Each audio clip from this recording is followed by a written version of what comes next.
श्री कृष्ण मित्रों, राधे कृष्णा। आशा करता हूँ आप सब लोग स्वस्थ होंगे। आज इस छोटी सी वीडियो के माध्यम से आपको थोड़ी सी एक ऐसी कहानी कि भगत और भगवान के बारे में, कि कैसे भगवान हमारी परीक्षा लेते हैं और कब हमें वो पास कर दें, यही इस छोटी सी वीडियो के माध्यम से बताया गया है। एक बार एक भगत बड़ी अच्छे से पूजा अर्चना करके, अपनी पूजा पाठ करके अपनी दिनचर्याएं चलाते थे। बड़ा अच्छे से समय गुजर रहा था और करते करते समय भी बहुत लंबा गुजरा। तो एक दिन भगवान को सूझा कि क्यों नहीं इस भगत की मुझे परीक्षा ले लेनी चाहिए। एक बार देखता हूँ कि ये कितना मेरे को अंदर दिल से कितना चाहता है और क्या इसके अंदर ऐसी भावना है कि जो ये अपनी पूजा पाठ करता है, तो क्या असलियत में इसके अंदर भी कुछ ऐसी भावना है या नहीं है। तो एक दिन भगवान जैसे ही वो पूजा पाठ कर रहे थे, प्रकट हो गए उसके सामने। प्रकट हुए तो अनायास ही बोल बैठे कि मैं भगवान हूँ और कल मैं तेरे घर आना चाह रहा हूँ। मैं कल तेरे घर आऊँगा, तो घर आके मैं चाहता हूँ कि घर तेरे आके मेरे प्रसाद ग्रहण, तेरे घर का ही प्रसाद मैं लूँ, तो कल मैंने तेरे घर आना है। भगत ने भगवान को कहा कि हे भगवान, आपने बड़ी कृपा करी और अगर कल मेरे घर पे आ जाओगे तो मैं अपने आप को धन्य तो हो ही गया आपके देखने भर से, तो मेरा परिवार धन्य हो जाएगा आपके आने से। आप आइएगा, आपका स्वागत है।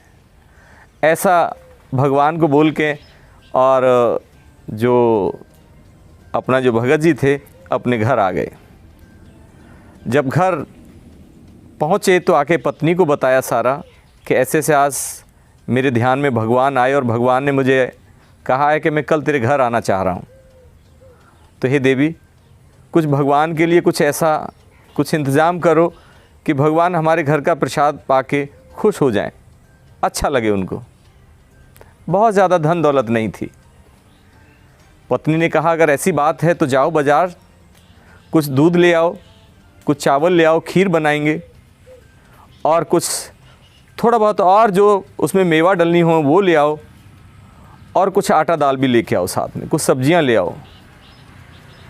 ठीक है। वो उठा के बाज़ार गए। बहुत ज़्यादा धन नहीं होता था उनके पास, कम धन के साथ ही गुजारा करते थे। तो सारा बाज़ार से सामान लाने के बाद उनके पास रह गए तो 10-20 रुपये ही रह गए थे मात्र। विचार आया कि पहली बार भगवान हमारे घर आएंगे, तो जैसे हमारे घर पे कोई अच्छा साधु संत कोई और आए तो थोड़ा बहुत उसको कुछ नगद दक्षिणा भी देनी होती है। तो ऐसा करेंगे कि ये 10, 11, 21 रुपये जो बचा है इसको भगवान को उठा के दे देंगे, अच्छा लगेगा उनको भी। ये सोच विचार करके अपने घर में अगले दिन का इंतज़ार करने के लिए वो रात को सो गए दोनों पति पत्नी। सवेरे यही है कि भगवान आएंगे और सुबह भोर में उठे, ब्रह्म मुहूर्त में जगे और पूरा ध्यान स्नान सब कुछ किया उन्होंने, अपने घर की पूरी साफ़ सफाई करी और यही विचार मन में कि भगवान अब पता नहीं कितने बजे आ जाएं, समय नहीं दिया है, लेकिन तैयारी सुबह से जितना जल्दी हो सके कर लेनी चाहिए। उन्होंने लिया पूरा अपना चौका आंगन बुहारा, झाड़ा बुहारी करी, पूरा झाड़ू पोछा जो करना था, साफ़ सफाई हो गई।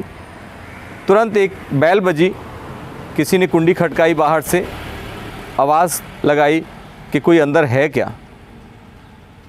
वो बाहर निकले, देखा कि एक बुज़ुर्ग आदमी और अपने साथ में एक छोटे से बच्चे को लेके आया हुआ है और आते के साथ सवेरे सवेरे बोल दिया कि भाई मैं भूखा हूँ और मुझे मेरे साथ साथ मेरे बच्चे को भी कुछ खाना चाहिए।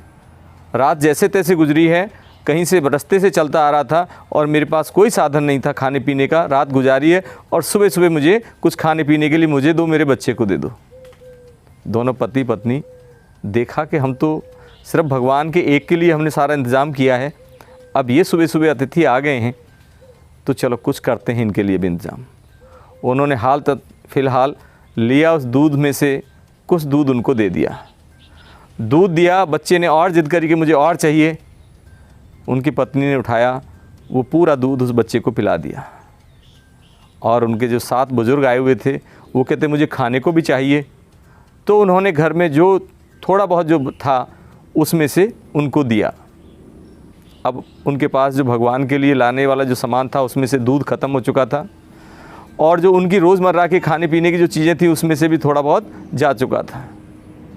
थोड़ा सा और समय निकला, 1-2 घंटे और बीते, एक संतों की टोली आ गई वहाँ पे। संतों की टोली आई, उन्होंने आके अलग जगा दिया कि भगत हमें कुछ चाहिए भाई, कुछ दान दक्षिणा दो, कुछ भी ऐसा दो जिससे कि हमारा आगे चल के पूरे गांव में भी जाएं, कहीं जाएं तो हमारा ये ख़राब ना हो कि हमें पहले ही घर से मांगना शुरू किया है तुम्हारे घर से, तो हमें ज़रूर कुछ ना कुछ चाहिए। अगर कुछ खाना वाना दे दो तो और ज़्यादा बढ़िया है।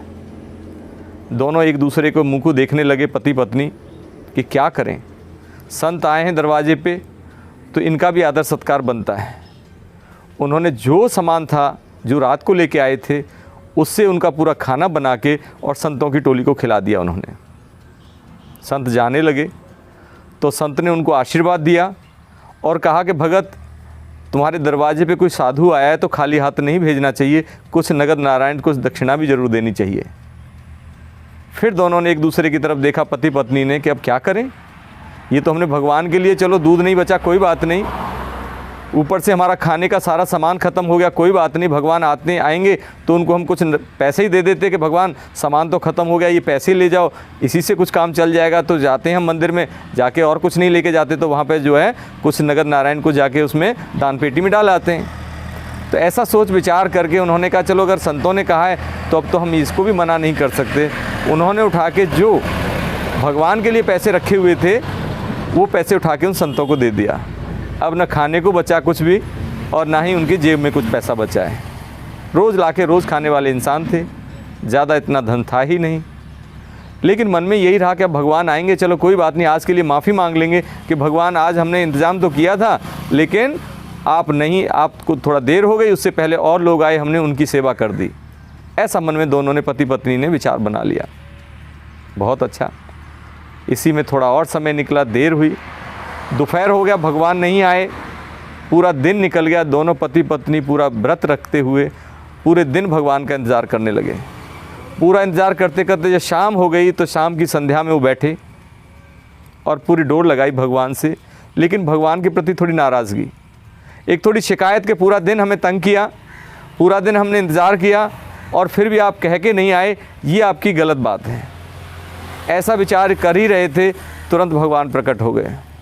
अब तो जैसे बच्चा अपनी माँ से शिकायत करता है, अपने पिता से शिकायत करता है, ऐसे ही भगत जी ने भगवान की खाट खड़ी करनी शुरू कर दी। बोले भगवान ये कोई बात थोड़ी है, मैंने आपसे कहा ही नहीं था कि आप मेरे यहाँ पे आओ, मैंने कोई न्योता नहीं दिया था, मैं तो निस्वार्थ भाव से रोज़ आपकी पूजा अर्चना करता था, आप ही ने कहा आपके प्रकट हो गए मैं तेरे घर आऊँगा। मैं पूरी रात नहीं सो पाया ढंग से, पूरी रात आपका ख्याल रखा कि भगवान आएंगे भगवान आएंगे, पूरा दिन हमारा निकल गया दोनों पति पत्नी का, आप नहीं आए, ये मेरी बड़ी शिकायत है आपके साथ में, आपने कह के नहीं आए, ये आपने गलत किया। तो भगवान कहते कि कौन कहता है कि मैं नहीं आया तेरे यहाँ? बोले कि भगवान आप बिल्कुल नहीं आए। अरे बोले बेवकूफ़, क्या ज़रूरी है कि मैं इसी रूप में आऊँ? मैं किसी भी रूप में आ सकता था। जो तेरे घर सुबह सुबह जो बुज़ुर्ग आया अपने बच्चे को लेके आया साथ में, वो कौन था? वो मैं ही था। दिन में जो साधु संत आए वो कौन थे? वो मैं ही था। मैं सारी तेरी एक्टिविटी देख रहा था, मैंने तेरा प्रसाद, तेरा जो भगवान के लिए जो तूने भोग बनाया था, मैंने बहुत सहर्ष स्वीकार किया है। तो तू ये कभी मत सोच कि मैं इसी रूप में आऊँगा, मैं किसी भी रूप में आ सकता हूँ। और मैंने आके तेरी परीक्षा लेनी थी, मैंने ले ली और उस परीक्षा में तू पास है, इसलिए चिंता ना कर। मैं तेरे आके 2-2 बार 3-3 बार तेरे घर में आके मैंने तेरा प्रसाद पाया है और मैं आज बड़ा प्रसन्न हूँ, बड़ा खुश हूँ। तुझे कुछ मांगना है तो मांग ले। तो संत यही बोले कि भगवान सिर्फ एक ही अगर देना चाहते तो यही दो कि जिस भक्ति के आधार पे तुम्हारे मेरे को साक्षात दर्शन हुए, ये भक्ति मेरे से कभी विमुख ना हो, इस भक्ति में हमेशा मैं लीन रहूं, कभी मेरे अंदर ऐसा कपट भाव ऐसा ना आए। जो लोगों की सेवा भावना मेरे अंदर थी वो कभी ये ना हो कि मैंने किसी और के लिए रखा हुआ है। जो मुझे मिला, जो मेरे पास था, उसको मैं सहर्ष बिना किसी दबाव के, बिना किसी प्रेशर के, और मैं उसको आराम से दे सकूं, ऐसा मेरा मन बनाए रखना।